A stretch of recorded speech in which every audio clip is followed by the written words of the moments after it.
Gracias, señor presidente. Buenos días, señorías. Señor presidente del Gobierno, conocíamos estos días la materialización de un potente plan de medidas de apoyo a los espacios alojativos, pymes y autónomos.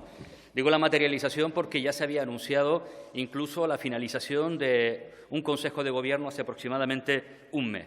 Más de 400 millones de euros, 165 millones en ayudas directas, 235 en medidas fiscales a través de aplazamiento, que permiten, los aplazamientos, generar liquidez a las empresas en el peor momento posible, que es este, y, por supuesto, a coste cero. Por cierto, a coste cero para las empresas, no para el Gobierno, porque probablemente tendrá que sustentarse en pólizas de crédito con independencia de que lo respalde la Unión Europea o no, porque en tanto en cuanto nos liquiden las correspondientes certificaciones tendremos que asumir ese coste. Nosotros defendemos y hemos defendido siempre que la principal tarea de este Ejecutivo es cumplir con sus competencias, sanidad, educación y políticas sociales.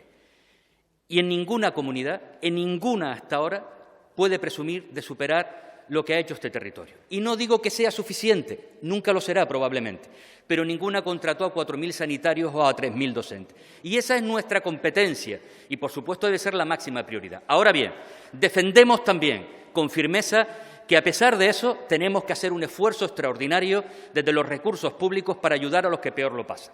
Por supuesto, familias y personas más vulnerables en primer lugar. Las instituciones públicas, el resto, ayuntamientos y cabildos, porque conformamos entre todos, desde el ámbito público, quienes en este instante podemos dar un apoyo a todas esas personas, pero de manera también muy específica, por supuesto, los distintos sectores económicos y, en este caso, empresas, pymes y autónomos. Nos acusan de que llegamos tarde, una falsedad.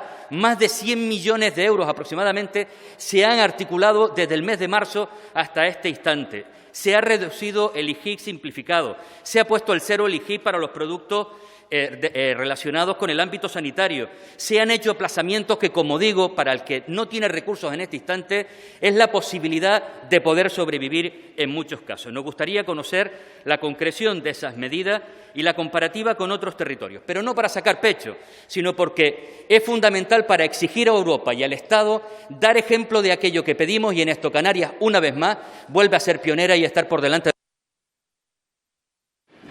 Muchas gracias, señor Campos. Señor presidente. Señor Campos, tiene razón en lo que afirma y yo le añado una cuestión importante. Hagamos un poco de memoria y situémonos en el mes de abril del año 2020. Veo a representantes de Parlamento que son presidentes de Cabildo. ¿Recuerdan la merma de los recursos del REF? Cómo los cabildos y los ayuntamientos preocupados, también el Gobierno de Canarias, no teníamos asegurados los fondos para caminar con el presupuesto del año 2020.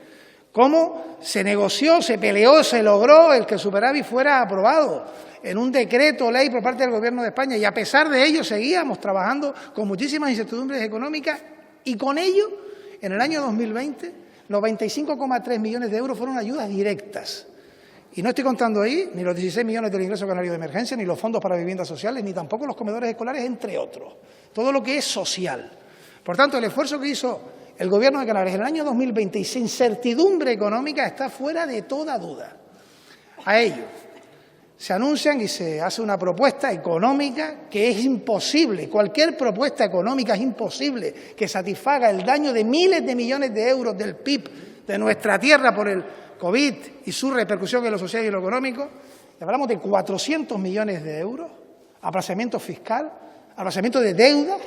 Estamos hablando de líneas directas, estamos hablando de trabajar con los ayuntamientos para aligerarles y asegurarles a ellos los ingresos, y a quienes tienen que pagar, que no tendrán que pagar impuestos, y sin embargo hay quien dice que es insuficiente. Yo tengo un cuadro en el que aparecen cómo han sido distribuidos en los últimos meses las aportaciones del resto de las comunidades. Es necesario que lo lea.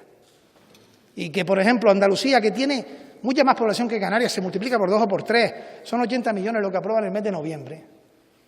O País Vasco, 30, con una población semejante. O Galicia también, 17 millones en el mes de noviembre. Nosotros estamos haciendo una aportación de 400 millones de euros. 400 millones de euros. ¿Y será necesaria otras ayudas? Pues tendremos que buscar las fórmulas para poder hacerlas.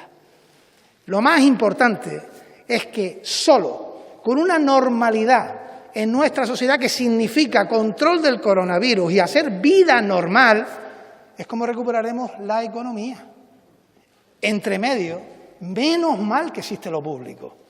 Y, por cierto, los sectores privados, por supuesto que exigirán más, pero también reconocen el esfuerzo que hace el Gobierno de Canarias.